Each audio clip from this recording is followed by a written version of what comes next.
Cranial nerves, okay? So these are the nerves that are leaving the brain, and they're really staying in the area of your head and neck, with one exception. What's that exception? Vagus nerve, right? Okay. The far distance to go to Las Vegas. Think of that, all right? All right. So basic terminology that we dealt with before.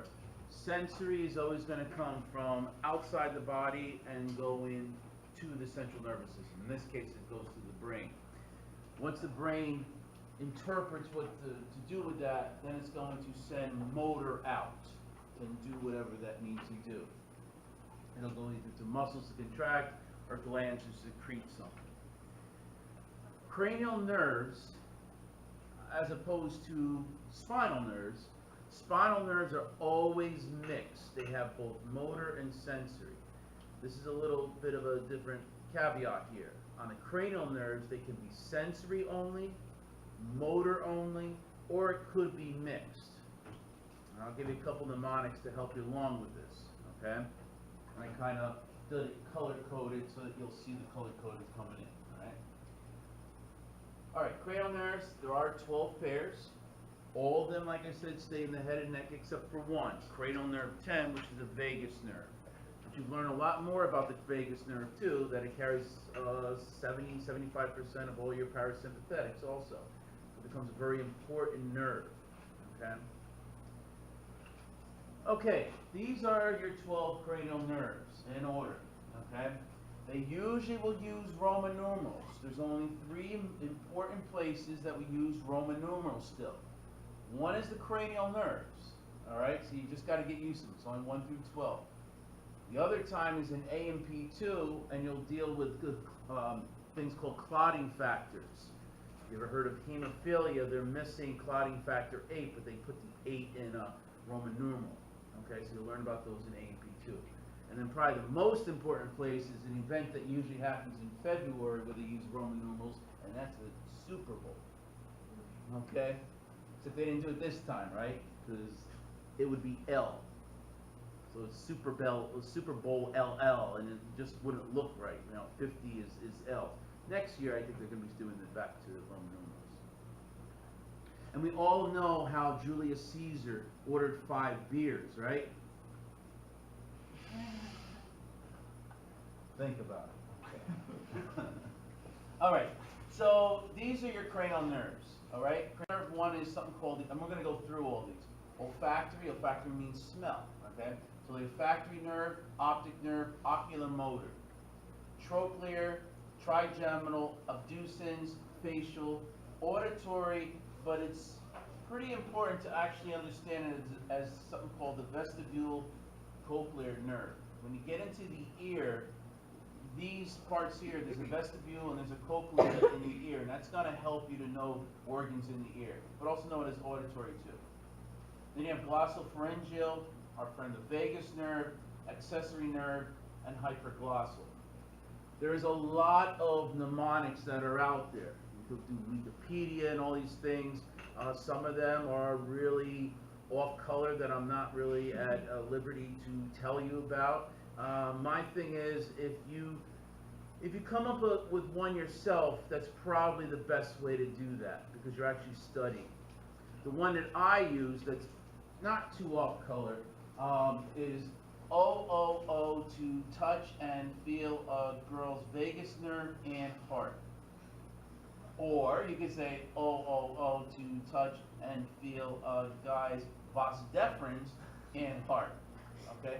Whatever works best for you. The problem is with mnemonics. Let me just tell you, especially with this. O. How do you know which one is in order there? How do you know if you got here 2 T's, trochlear and trigeminal? You could get messed up with that. Or even 3 A's, abducens, auditory, and vagus. Well, let's make this into a V because we can go there. Then you got vagus, or not vagus, I'm sorry, accessory. So just be careful when you do it with the first letters, okay? And it's pretty wise for you guys not to just know them in order, but to make sure you know that cranial nerve 6 is the abducens. And you can do that by writing it down, but you should be quick in saying cranial nerve 10, oh, that's the vagus nerve. You should be able to do that quickly. You could do it writing down, and it's easy on an exam, but they'll be using those terms because they'll say this person has cranial nerve 7 palsy. And it's like, you know, kind of look weak when you get into these future classes and like, put them all together. That's a facial nerve. Okay, you know, that looks embarrassing, especially if you're with a patient. Oh, that's, you had a cranial nerve 7. That's facial nerve, right? And I'm like, yeah, can I have my papers back? You know? Okay. So, but you'll get used to them. It's actually pretty fun. You'll probably, one of these days, you'll actually have, I'm sure more than one day, you'll be sitting down at a cafeteria table as a nurse or as a nurse practitioner or a radiologist, and it'll just come up on conversation at the cafeteria. What was your mnemonic for the cranial nerves? You'll see, it's one of those things that just carry on. And even on YouTube, they have songs and stuff that they came up with. So these are your cranial nerves, all right? We'll go through them all, but these are your cranial nerves. You can see where they're coming out of. Most of them come out of the brainstem, except for 2, cranial nerve 1 and cranial nerve 2, okay? This one I like really well because it's showing you, I know you can't see with a bright light, but it's showing you which ones are sensory, which ones are motor, and which ones are mixed, okay? They're showing you with red arrows and blue arrows. Okay? And this one also shows the same thing too, but with each cranial nerve, again they're using Roman numerals, each cranial nerve to kind of give you a brief synopsis of what they do. Okay? But we're going to go through each one of these. Okay? So this is a quick overview of the 12 cranial nerves. I'll do it very fast for you, and then I have one slide for each cranial nerve and the highlights of what you should know. Okay? And then I'll go over a couple of palsies where there's some some abnormal stuff, and then we're done with this. It's fast. It'll probably be about a half an hour. Okay. First cranial nerve, the olfactory nerve. All right? Just think of an olfactory smelling horribly. Okay? Olfactory does smell. So it's only sensory. Okay? Cranial nerve 2 is the optic nerve. This is the one that gives you sight. You can see. Okay? And it's only sensory. It's bringing something in. Then we have cranial nerves that control eyeball movements. And we have 3 cranial nerves that do that. One of them is the ocular motor nerve, cranial nerve 3. It's only going to do motor. It's going to control eyeball movement. Which ones? It's going to make the eyeball look up and also inward. Okay? It also lifts up the upper lid. Okay, so it opens your eye. It also has a pupillary reflex, so if you shine a light on that, your pupil should constrict. Okay? If it doesn't, there's something wrong with cranial nerve 3. Cranial nerve 4 is also one that's going to control eyeball movement. Specifically what it's going to do, it's going to make the eyeball look downward and medially, i.e. looking at the tip of your nose. Okay? It's only motor. Then there's another cranial nerve that goes to your eyeball movement. We're going to skip it for number 5. Number 5 is what we call trigeminal nerve, and it gives sensory to our face, and it branches off. There's actually 3 branches off of that, thus the name trigeminal. One that goes up here, one that goes to the maxillary area, and one goes to the mandibular area. All right? So it gives the sensation in that face and anything in your mouth and stuff. This is what the dentist is going to. He's going to actually anesthetize the trigeminal, whichever branch. One over here, depending on what tooth he's going to work on. Okay? So not only does it do sensory, it also does motor, specifically the chewing muscles. Digaster, temporalis, pterygoids, masseter, okay? Anything to do with chewing, okay? So this is our first of the mixed nerves. Then we're going to go back to our eyeball movement, and we have abducens. The abducens nerve is going to make the eyeball look laterally. So if I want to make my eyeball look laterally, I could do that, like if I'm going to look to the left, all right? But that's only my left eye kicking on the abducens. It's not making my right eye. To make my right and left eye do that, I can't do it for you. I can't make both my eyes go out like that. It just won't happen. Does that make sense? And that's what doctors and nurse practitioners, what they do. When they say, don't move your head, just follow my fingers with your eyes. And they make this gigantic letter H in the air. And you follow it. And both eyes, the eyeballs should move in sync with each other. Going and making that big H. And that covers all 3 cranial nerves. Okay? The facial nerve. This does movement of the facial muscles. Okay? So that does all the facial muscles except for the chewing muscles, which I explained to you about. That's a trigeminal doing that. It also includes closing the eyelid. Sensory, it's going to actually do the anterior portion of your tongue, and it does taste there. Okay? So this is also a mixed nerve. A little mnemonic that I use over here, because people get mixed up with which one opens the eye, which one closes the eye. So I just think of, if this is your eye over here, think of a pillar, 3 pillars right here, that's going to hold, that keep the eyeball open. Because cranial nerve 3 opens the eye. Does that make sense? Okay? Then you can also think of your eye over here.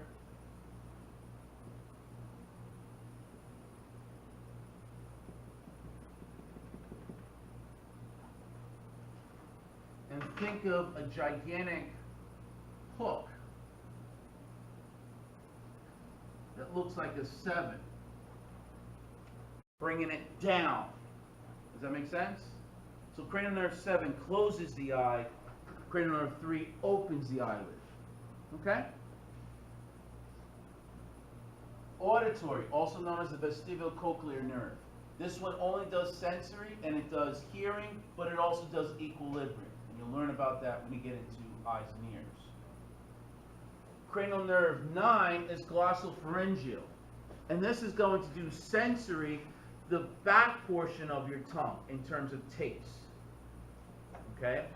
It also is going to do motor, and that's going to do your pharyngeal muscles for swallowing. It also has the gag reflex. You touch the back of your throat, that's saying that that item that's going in the back of your throat is just too big.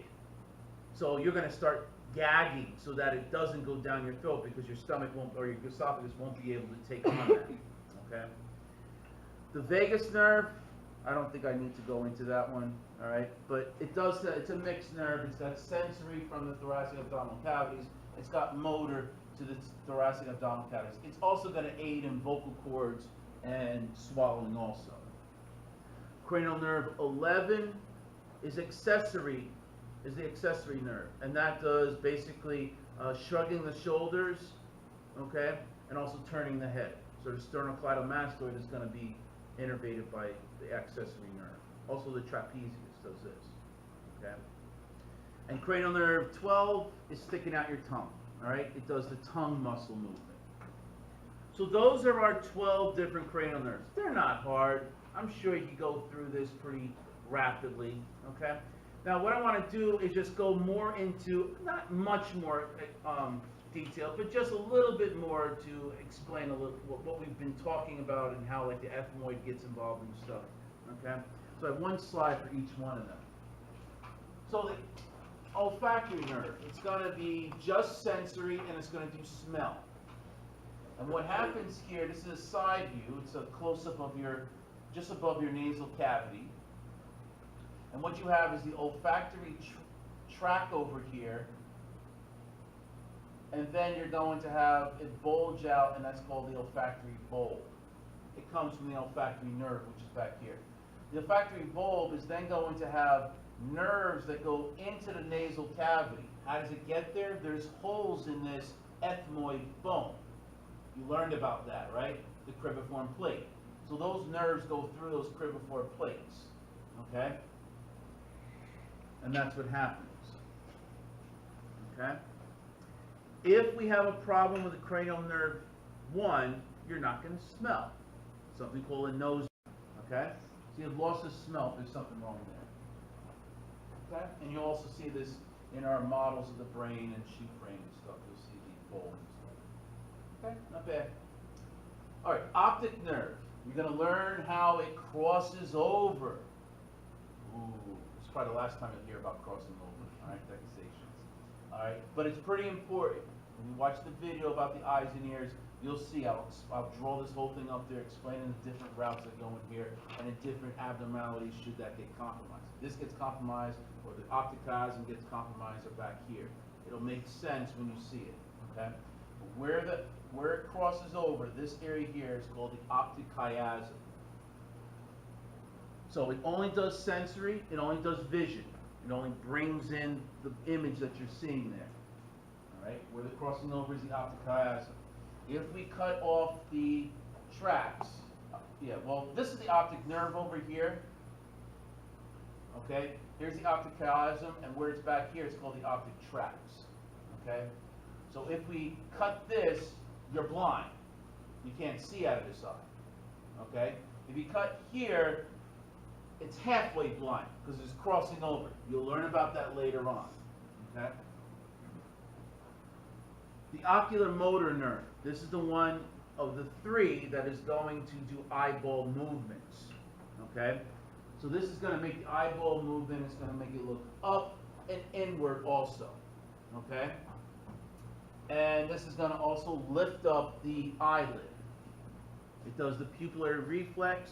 If we shine a light in the eye, it should constrict. The pupil should constrict.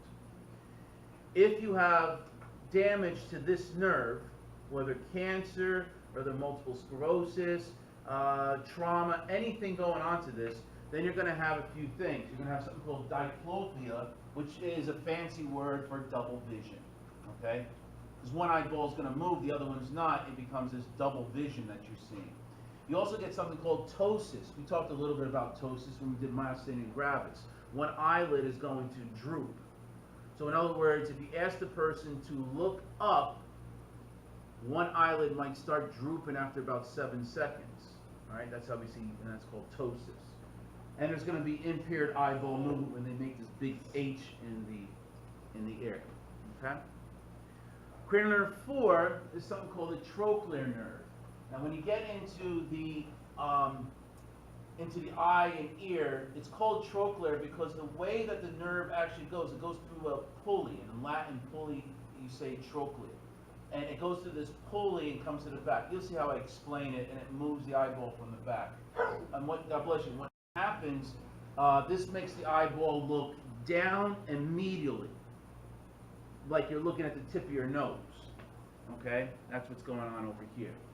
If there's some kind of trauma to this or gets compromised, you'll get similar to what's happening with the third cranial nerve palsy, except you're not going to have any problems with the eyelid. But you'll get diplopia, you'll get impaired eyeball movement when they make this big H in the air. Cranial nerve 5 is a trigeminal. This is the one that has 3 branches to it.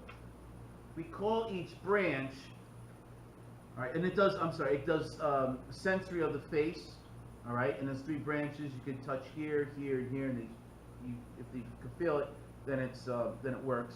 Also, if you touch the cornea, which is just a clear area of the eyeball, if you touch it with like a Q-tip or something, you're going to blink. So the blink reflex is controlled by the trigeminal. And it also does the chewing muscle. So this is a mixed nerve. So we break it down into V because it's number 5, right? Julius Caesar, right? 5 beers. So we say V1, V2, V3. So if you go like this, V1, V2, V3, okay? And that's what that is, all right? So that's where the sensory is. And when we talk about dermatomes, we can actually have shingles be interrelated with, say, just V1. And that's that picture I showed you, that woman that had it like this. Because it was only V1 that the virus was connected with.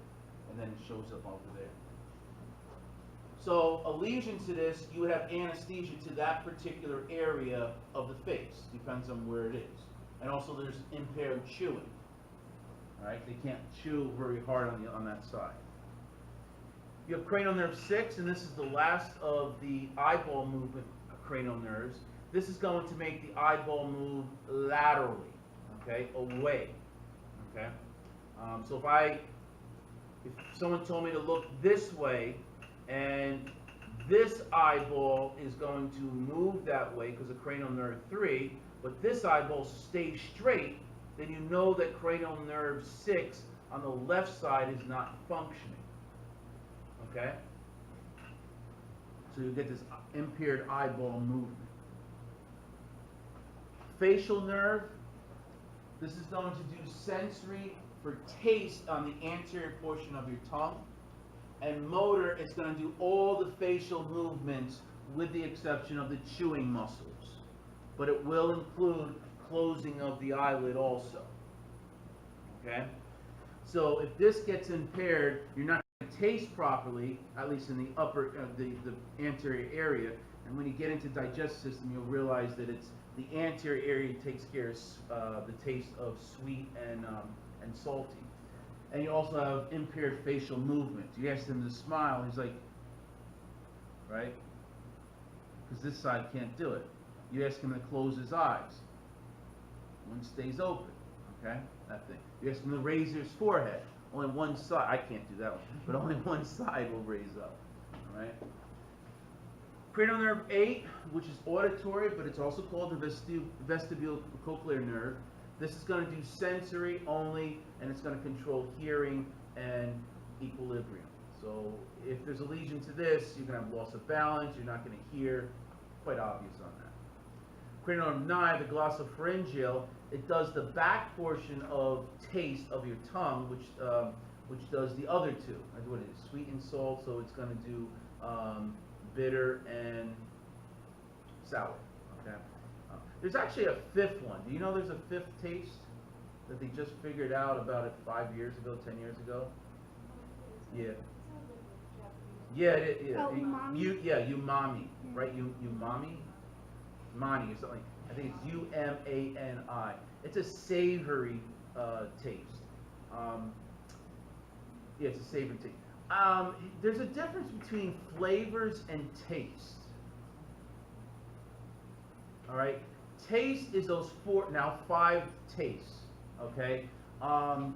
Flavors, the nose has to be incorporated with it. So it's kind of the taste buds and the nose have to get incorporated, and you've got flavors. I'll give you an example. The difference between taste and flavor.